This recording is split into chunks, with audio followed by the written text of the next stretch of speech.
So it's been a few days, and I've amassed quite a few plants at this point. I'll be showing you the plants within each of their respective categories, starting with the sun lovers. Purslane is a type of portulaca, which, if you're familiar with rose moss, it falls within the same family. Some of my favorite things about purslane is that it has beautiful, bright flowers that open up in the sun, and it also thrives in the heat, which is important because Oklahoma summers can get very hot. The only downside is that the blooms close up at night, but the benefits far outweigh the cost. Also, fun fact, apparently it is edible. Another staple I get each year is Calibrachoa. This one comes in a lot of fun colors as well, and it tends to do well in the summer heat. You typically see these used in a lot of pre-made containers and hanging baskets because they add a nice bit of color and they fill out really well. The blooms may close up slightly at night, but the flowers and color is still visible, unlike purslane, which closes up completely at night. Marigolds are great if you like low-maintenance flowers. They are low feeders, so you don't need to fertilize them, and they prefer drier soil, making them more drought-tolerant. They like the sun, but they can benefit from some afternoon shade if you live in a zone that gets really hot. And I just love the color, and the ruffles of the petals. They're just so cute, like little pom-poms. Now, this is a trailing plant my family discovered a few years ago, and we absolutely fell in love with it. It's called Dorothianthus meso, and it's a type of Livingstone daisy succulent. This is another low-maintenance, super easy-to-grow plant. It loves the sun and the heat of summer, but it can also do well in some shade.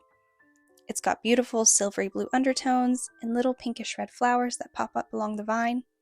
You can also use clippings of the vine to propagate new plants, which is very handy for a low-budget garden. Next up on the list, we have Verbena. This one absolutely loves the sun. It's got cute little flowers that cluster together, and they come in a variety of color combinations. You can get this one as a trailing plant for hanging baskets, or a more bushier variety for flower beds and container gardens. Potato vines are another one of my favorite trailing plants. They like the sun, but they can also do well with some shade. They add a nice contrast of color against the standard greenery of most plants, and with enough sunshine, they will take over. They can also make really pretty low plants for the front of a flower bed, which is one of the ways I've used them in the past. And then of course, I had to get some petunias. I feel like these are just a classic flower you see everywhere, and I love the big floppy blooms they produce. They like the sun, but they can benefit from some afternoon shade and some reprieve from the heat. I only got this one color, but there were some really pretty striped and speckled varieties that I saw. One reminded me of the night sky. I'm actually completely new to yarrow. I've never grown it before, but it seems to like the sun, drier soil, and doesn't need to be fertilized. I've also learned that it can be slightly invasive and take over, but I'm not sure if that's only when it's planted in the ground or not. I do know that it is toxic to cats if eaten, so I will be very vigilant when my cats are outside. Going into our next category, we've got the part-time ladies, the part sun and part shade plants. Dianthus is a perennial, so it'll come back each year. They do like the sun, but not too much heat, so a morning sun afternoon shade setup is best. But we do have some that get afternoon sun that do okay in the summer, as long as it's not too much afternoon sun.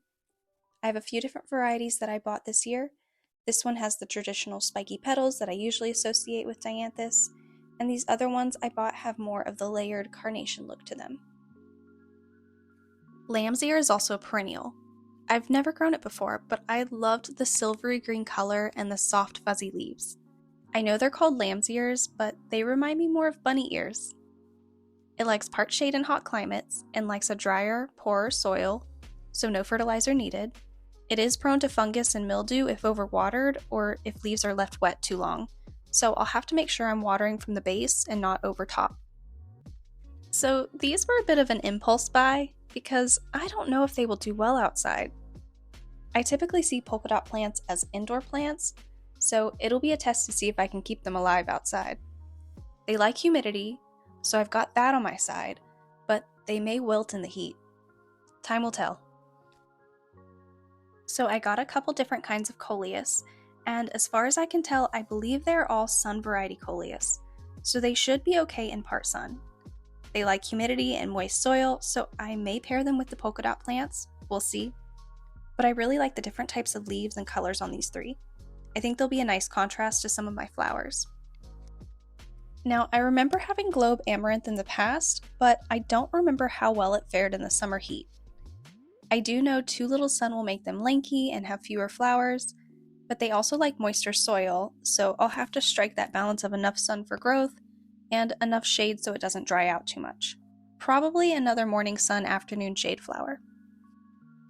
I've never tried floss flowers before, but I love the look of the fuzzy blue pom-poms, so I decided I'd give them a go. From what I've read, they fare best in morning sun and afternoon shade in hot climates, and they have shallow roots, so it's important to water them regularly. These are also toxic to cats, so again, I'll have to be vigilant when my cats are outside. Next up we have the shade babies. This is the ajuga plant, also known as bugleweed. It's got these nice dark leaves and pretty purple petals. It likes the shade but can do well with a few hours of sun. We actually have some planted under our tree since it stays shaded for most of the day. They can spread rapidly when planted in the ground, but I'm just going to put this little guy in a planter. And that's my plant haul. I'll be coming at you soon with another video where I get all of these planted, so stay tuned for that, and I will see you guys in the next one.